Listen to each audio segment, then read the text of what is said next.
ဒီနေ့ကပဇွန်နဲ့ဝတ်သားဖတ်ထုတ်လေးပေါ့နော်အိုကင်းပူတိုက်ပုံစံမျိုးပေါ့တခုကတော့စွပ်ပြုတ်လေးဒါအောင်အတွက်ဒီလိုမျိုးပေါ့အထက်ကအေးလေးနဲ့အပြင်ကကျွတ်အရသာမျိုးပေါ့နော်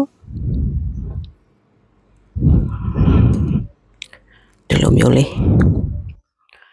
အောင်ကတစ်ခုရောလိုက်တယ်ပဇွန်က30သားပဇွန်30သားဝတ်သားတော့15ချက်သားလောက်ပဲရှိမယ်ကြိတ်သားပေါ့အစီနည်းနည်းပါတဲ့အသားမျိုးပေါ့နော်ဖတ်ထုတ်ကတော့ဒီဟာလေးသုံးတယ်သူကကြောင့်နည်းနည်းထူတယ်စိုက်သေးတယ်ရွက်30ပါတာပေါ့ပဇွန်ကိုတန်ရှင်းလုပ်ပြီးတော့ရေလေးဆေးထားပြီးတော့ဒီကြောကြီးကြောင်လေးထုတ်ထားပြီနော်ပြီးတော့ပဇွန်နဲ့ဝတ်သားနဲ့ရောပြီးတော့ကြိတ်လိုက်မယ်မင်္ဂလာပါရှင်ဒါကကူဆိုင်နဲ့စက်သွန်မိတ်ပေါ့ဒီထဲကိုထည့်မှာကိုကြိုက်တာထည့်လို့ရတယ်ကိုတချို့ကော်ပီထည့်ခြင်းလည်းရတယ်ဒီတစ်ခုလည်းထည့်လည်းရတာပေါ့နော်ဒီကိုလက်ဆက်တွေပေါ့နော်ဒီလက်အသားတွေဒီငါးတွေပဇွန်နေအရလက်ဆက်ပါတချို့နဲ့ပေါ့နော်ဝါလာရဲ့ရတာအတွက်ကိုဟင်းရွက်မုတ်ကဝေးချွန်ထမင်းစားစွန်းတစွန်း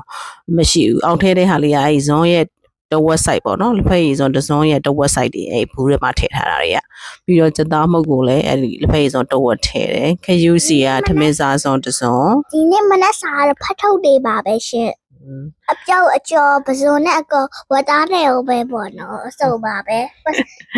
ပြောင်းကော်မှုတ်လေးထည့်မယ်ထမင်းစားစွန်း2ဆောင်လောက်ထည့်တယ်နောက်နှမ်းစီနည်းနည်းထည့်မယ်မှုေးအောင်လို့ကျုပ်အကာထည့်မယ်နောက်ပြီးတော့ပပလှီထားတဲ့စက်သွန်မိတ်နဲ့ကျူဆိုင်လေးကိုထည့်မယ်တချို့ကတော့ခေါ်တော့မျိုးရှိရနော်ကျူဆိုင်တို့ကူဆိုင်တို့ခုချိုင်တို့လို့ခေါ်တာမျိုးရှိတယ်တချို့ကလည်းမြက်ပင်လို့ခေါ်တာမျိုးလည်းရှိတယ်ဟိုဘလို့ခေါ်ပါဒါလေးကတော့အနံ့မွေးလို့ထည့်တာပေါ့နော်စားရတဲ့အရာသာကျတော့စက်သွန်မိတ်ကပို့ပြီးတော့အေးတယ်ကူဆိုင်ကနည်းနည်းလေးမာတယ်ဒါပေမဲ့သူကမှုေးတာပေါ့လေဒီခုလိုအသားနှက်တဲ့အချိန်မှာသူနဲ့တွဲစားဖို့အချင်းလေးလုံးမယ်အောင်နည်းနည်းကြော်လိုက်တယ်နော်အချင်းကကြတော့ချင်းပပလှီထားတာတွေကိုတမယာသီးတစ်လုံးထည့်လိုက်မယ်လျှို့သီးစိမ်းကတော့တေးသေးလေးတွေဆက်တာလေးတွေပေါ့အဲ့ဒါကအတောင့်10တောင်ကိုစားနိုင်တဲ့လောက်ပါပဲအတိအကျမရှိဘူးเนาะငငပြရဲ့ကြီးလေးကိုလက်ဖက်စီစွန်းနဲ့2စွန်းလောက်ထည့်လိုက်မယ်နောက်ပြီးတော့ငပြရဲ့ဒီဥစ္စာလေးကပဇွန်ထန်းထက်ပို့ပြီးတော့ချိုတယ်နောက်အောင်သွင်းမယ်ဆိုပြီးလုပ်နေပြီးတော့တင်ကွဲမှာပါညာဆိုးတာနဲ့မသွင်းပြဘူးဒါကတော့တခြားချိုထားတာ2စွန်းထည့်တယ်ပြီးတော့နှမ်းလေးထည့်တယ်ပေါ့နော်ဒါပဲနှမ်းလော်လေးထည့်လိုက်တယ်အဲ့ဒါမှုေးနေတာဘယ်သူလက်လဲမသိဘူးမှာဒီချဲကြီးလေးနည်းနည်းထည့်လိုက်တာပေါ့နော်ချဲလေးစားရအောင်ဖတ်ထုတ်လေးထုတ်မယ်အခုကြိတ်ထားတဲ့ဟာကလေဖတ်ထုတ်ရွက်60လောက်ထိထုတ်လို့ရတယ်နော်ဒီဥစ္စာအောင်30ထုတ်တာအောင်တော့ဝက်လောက်ကျန်သေးတယ်ထုတ်တာတော့ကိုအဆင်ပြေတယ်လို့ထုတ်လို့ရတယ်ကြိုက်တယ်လို့ထုတ်လုံရင်ပြီးတာပဲပေါ့နော်တချို့မထုတ်တတ်ရင်လည်းဒီလိုနှစ်ခုပူပြီးတော့ဖိလိုက်လဲရတယ်အဆင်ပြေတယ်လို့ထုတ်ပေါ့ဒါလေးကတော့အချိန်ကြာတာဆိုတော့အောင်နည်းနည်းကြော်လိုက်တယ်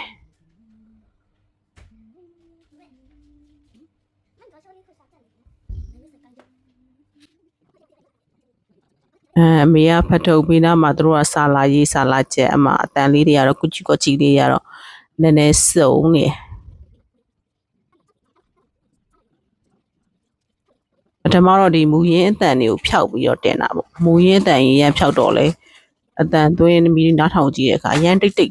တ်နေအဲ့ဒါနဲ့မူရင်းအတန်ကိုတိုးချလိုက်တာပေါ့နော်90%อ่ะဆိုရင်10%လောက်တိုးလိုက်တာပေါ့အဲ့တော့အတန်လေးတွေကတော့နည်းနည်းနှစ်တန်တော့ဖြစ်နေတာပေါ့နော်ဒါပေမဲ့အရင်နဲ့တိတ်စိတ်ကြီးမကြိုက်တာဆိုတော့လေဒီလိုလေးတော့လှုပ်ထားလိုက်တယ်ကဲအကုန်လုံးထုတ်ပြီးသွားပြီဆိုရင်ဒီမကက်အိုး3ဒါမှမဟုတ်လဲကြောက်အိုးလေး3ပေါ့အဲ့ဒီမှာ CO spray လေးနဲ့အောင်ဖြန်းလိုက်တယ်ပြီးဆိုရင်ဒီဖတ်ထုတ်လေးတွေကိုစီထည့်တဲ့အခါလေးတစ်ခုနဲ့တစ်ခုကတ်နေအောင်ထည့်လိုက်ရတယ်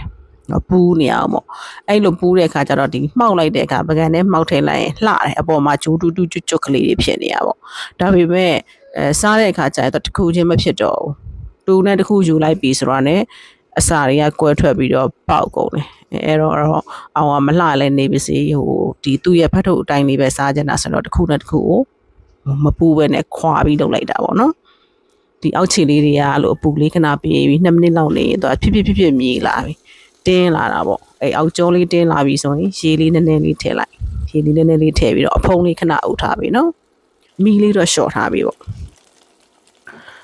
ဒီလိုမျိုးဖြစ်လာပြီဆိုရင်ကော်မုတ်ဒါမှမဟုတ်လဲဂျုံမုတ်ဒါမှမဟုတ်လဲအကျော်မုတ်တစ်ခုခုကိုရေလေးဖြော်ပြီးတော့အဲ့လိုထည့်ပေးလိုက်ရတယ်ထည့်ပေးလိုက်ပြီးတော့အထက်မှာဒီအောက်ခြေလေးမှာဂျိုးတူတူကြက်ကြွတ်ကလေးတွေဖြစ်လာတာပေါ့ဒါဆိုရပြီဒီလိုမျိုးလေးတွေပေါ့နော်အထက်ကအီလေးနဲ့အပြင်ကကြွတ်ကလေးပေါ့ဒီလိုလေးရပြီနော်ဒါလေးဆိုရင်တခုချင်းလဲအစားရတာမကက်ဘူးအစားလဲကွဲမထွက်ဘူးဆိုတော့အဆင်ပြေတယ်ထဲရင်တော့မလှဘူးပေါ့ကွဲသူကဟိုဝိုင်းဝိုင်းအချက်ချက်လေးတော့မဖြစ်တော့ဘူးပေါ့နော်ဒါပေမဲ့စားရတာတော့အဆင်ပြေတယ်ဒါဧည့်သည်ရောက်မယ်ဆိုတော့ငပီးချက်ငချင်းကိုငပီးချက်လေးချက်ထားတယ်ဖတ်ထုတ်ကတော့မနှက်စာပေါ့ဒါနေ့လဲစားနဲ့ညစားပေါ့ကွယ်ငချင်းငပီးချက်ချက်တယ်ရွှေဖယုံသီးကိုပစုံကြောင်လေးနဲ့စီမပါပဲနဲ့လို့ပင်းစိမ်းလေးချက်တယ်ဒါကတော့ကြောက်ဖယုံသီးကိုငချင်းကောင်းလေငချင်းကောင်းနဲ့ကြောက်ဖယုံသီးနဲ့ကိုရခိုင်ချက်လေးကိုအချက်စော်ကားသီးနဲ့ချက်တယ်တတာ